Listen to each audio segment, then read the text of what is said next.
Bismillahirrahmanirrahim. Assalamualaikum warahmatullahi wabarakatuh. Dalam kesempatan kali ini, insya Allah saya akan menyampaikan tugas RBL Fisika Dasar tentang alat penangkap petir.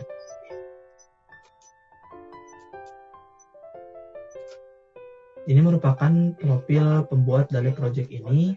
Nama Muhammad Sadam Matakin, NIM 1207010041, kelas Matematika A 2020. Nah, ini akan dibahas ya, tentunya ada latar belakang, terus ada pengertian, ada proses terjadinya petir, ada hukum Ohm, ada hukum Coulomb, dan ada komponen alat penangkap petir. Juga ada prinsip kerja alat penangkap petir, dan kelebihan dan kekurangan alat penangkap petir, lalu ada kesimpulan ya, nanti di akhir insya Allah. Masuk ke latar belakang, alat penangkap petir merupakan jalur yang difungsikan sebagai jalan bagi petir menuju ke permukaan bumi tanpa merusak benda-benda yang dilewatinya. Ada 3 komponen utama yang membangun dari alat penangkap petir. Yang pertama ada batang penangkap petir, yang kedua ada kawat konduktor, dan yang ketiga ada tempat pembumian. Ini merupakan ilustrasi dari alat penangkap petir ya. Lanjut ke pengertian, kilat atau halilintar atau juga petir merupakan gejala alam yang biasanya muncul pada saat musim hujan. Saat langit bermunculan, kilatan cahaya yang sesaat yang menyilaukan, beberapa saat kemudian akan disusul suara gemuruh yang disebut guruh gitu ya.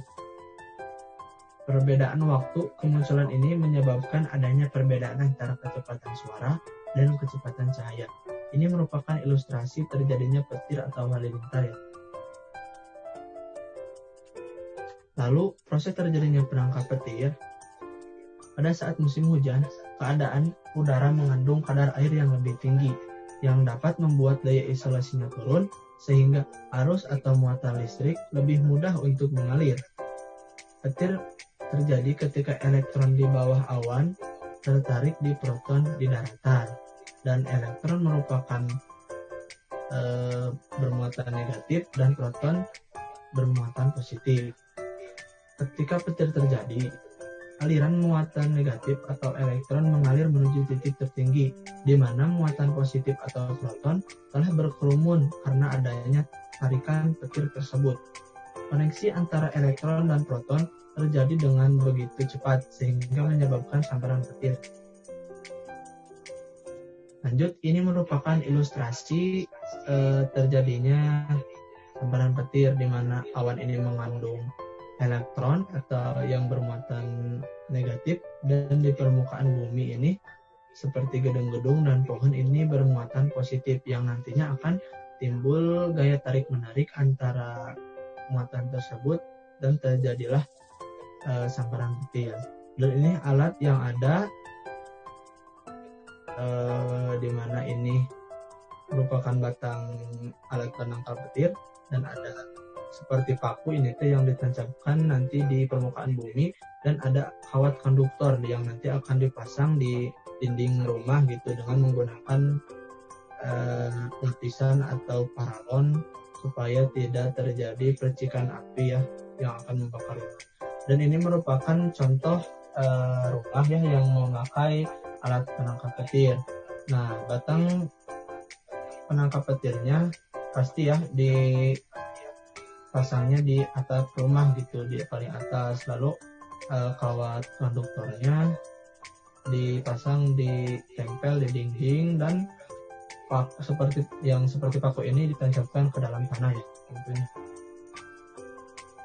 Nah, alat penangkal petir merupakan penerapan dari hukum Ohm, di mana hukum Ohm merupakan suatu pernyataan bahwa besar arus listrik yang mengalir melalui sebuah pengantar selalu berbanding lurus dengan tegangannya yang diterapkan kepadanya. Sebuah benda pengantar dikatakan mematuhi hukum Ohm apabila nilai resistansinya tidak tergantung terhadap besar dan polaritas beda potensial yang dikenakan kepadanya. Walaupun pernyataan ini tidak selalu berlaku untuk semua jenis pengantar, tetapi istilah hukum Ohm tetap digunakan dengan alasan sejarah ya tentunya. Nah, ini merupakan persamaan dari hukum Ohm, ada Pi sama dengan I dikali R, di mana I adalah arus listrik dengan satuannya ampere, dan R merupakan hambatan listrik dengan satuannya ohm, dan ada Pi merupakan tegangan listrik dengan satuannya volt. Lalu ada hukum Coulomb ya, yang penerapannya dari alat penangkap petir tersebut. Hukum Coulomb pada dasarnya menyatakan bahwa interaksi muatan listrik yang sejenis akan saling tolak menolak gitu. Sedangkan muatan yang berlainan jenis akan terjadi tarik menarik, seperti di dalam ilustrasi yang tadi ya, awan mengandung muatan negatif dan di permukaan bumi, benda-benda di permukaan bumi bermuatan positif, jadi akan timbul gaya tarik menarik gitu antara muatan tersebut. Dan ini merupakan rumus atau persamaan dari hukum Coulomb. Ada F sama dengan K dikali Q1 dikali Q2 per R kuadrat, di mana F merupakan gaya Coulomb, K merupakan konstanta pembanding yang telah ditentukan, yaitu 9 kali 10 pangkat 9. Ada Q1 merupakan besar muatan 1, Q2 merupakan besar muatan 2, dan R merupakan jarak antar muatan. Nah, ini merupakan komponen yang membangun alat penangkap petir ya, seperti di gambar yang tadi. Ini merupakan batang penangkap petir yang disimpan tentunya di atas di atap rumah gitu, yang paling atas. Dan batang penangkap petir ini terbuat dari logam ya, yang dibagi ada dua macam. Yang pertama yang pasif dan yang aktif. Nah, selanjutnya yang kedua ada kawat konduktor ya. Ini komponen yang berupa kabel gitu sebagai penghubung antara batang penangkal listrik yang ditujukan ke tempat pembumian gitu atau di permukaan bumi gitu. Nah, kawat penangkap petir ini ada beberapa macam ya. Sementara untuk pemasangannya sendiri, konduktor ini harus dibuat sedemikian rupa supaya ketika dialiri arus listrik tidak akan mengalami lompatan listrik yang berpotensi yang akan membuat bangunan menjadi konduktor gitu. Jadi akan terjadi ledakan atau kebakaran ya. Selanjutnya ada pembumian atau grounding. Ini merupakan komponen yang berada di bawah atau di permukaan bumi. Sementara untuk pembuatan grounding ini sendiri tidak boleh terlalu dekat dengan bangunan gitu, harus agak lebih jauh gitu, supaya tidak terjadi loncatan listrik itu. Dimana cara pembuatan grounding ini yaitu dengan menyesuaikan dengan keadaan tanah di lokasi pembumian. Hal ini bertujuan untuk mendapatkan nilai hambatan tanah yang rendah sehingga komponen penangkal petir dapat bekerja secara maksimal tentunya. Ini gambarnya ya seperti paku gitu ya yang ditancapkan ke permukaan bumi gitu. Nah, ini merupakan masuk ke metode dan penjelasan. Cara kerja penangkap petir adalah saat muatan listrik negatif di bagian bawah awan sudah tercukupi, maka muatan listrik positif dan tanah akan segera tertarik gitu. Muatan listrik kemudian segera merambat naik melalui kabel konduktor menuju titik ujung batang penangkap petir. Ketika muatan listrik negatif berada cukup dekat di atas atap, daya tarik menarik antara kedua muatan semakin kuat. Muatan positif di ujung-ujung penangkal petir tertarik ke arah muatan negatif. Pertemuan kedua muatan menghasilkan aliran listrik. Aliran listrik itu akan mengalir ke dalam tanah gitu melalui kabel konduktor. Dengan demikian, sambaran petir tidak mengenai bangunan, tetapi dinetralisasikan ke dalam tanah. Penangkal petir harus dihubungkan dengan kawat atau kabel yang akan langsung menyalurkan energi listrik ke tanah. Seperti yang gambar yang tadi ya. Alih-alih merambat melalui kabel telepon, kalau misalkan ini ya merupakan dampak negatifnya gitu, akan merambat melalui kabel telepon atau listrik yang bisa memicu kebakaran gitu.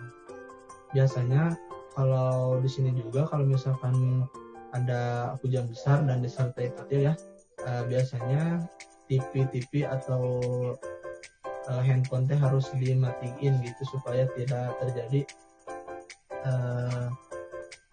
merambat gitu dari listrik dari petir tersebut gitu. Kalau bahasa Sunda nama tidak kebentar lah gitu ya. Nah, ini merupakan kekurangan dan kelebihan alat penangkap petir ya. Yang pertama, kelebihannya alat penangkap petir dapat meredam sembaran petir. Dan alat penangkap petir dapat melindungi dari sambaran petir. Lalu, alat penangkap petir dapat mengurangi resiko kerusakan bangunan akibat sambaran petir ya. Nah, ini untuk kekurangannya. Alat penangkap petir dapat merusak jaringan listrik seperti alat elektronik yang ada di dalam rumah. Seperti saya tadi gitu, kalau misalkan sedang ada kilat atau sambaran petir ya, atau hujan besar, alat-alat elektronik harus dimatikan ya supaya tidak ada gangguan apapun. Lalu sambaran petir juga dapat merambat ke dalam bangunan melalui kawat jaringan listrik. Maka kawat konduktor tersebut harus dilapisi gitu dengan yang anti kebakaran gitu, anti api gitu. Hal ini dapat menimbulkan ledakan dan gangguan jaringan listrik pada bangunan. Nah, ini masuk kesimpulan. Penangkap petir merupakan suatu alat yang digunakan pada saat petir dengan menggunakan prinsip hukum Coulomb dan hukum Ohm. Dapat disimpulkan bahwa penangkap petir difungsikan sebagai jalan mengalirnya arus listrik petir menuju ke permukaan bumi tanpa merusak benda hal apapun yang dilewati petir tersebut. Cara kerja alat penangkap petir, ketika muatan listrik negatif di bawah awan sudah cukup, maka muatan positif di tanah akan segera tertarik kemudian merambat melalui kawat konduktor menuju ujung batang penangkap petir. Nah, dampaknya penyampaian dari tugas RBL saya sudah selesai. Mohon maaf bila ada kata-kata yang tidak berkenan gitu bagi yang menontonnya. Terima kasih atas perhatiannya. Wassalamualaikum warahmatullahi wabarakatuh.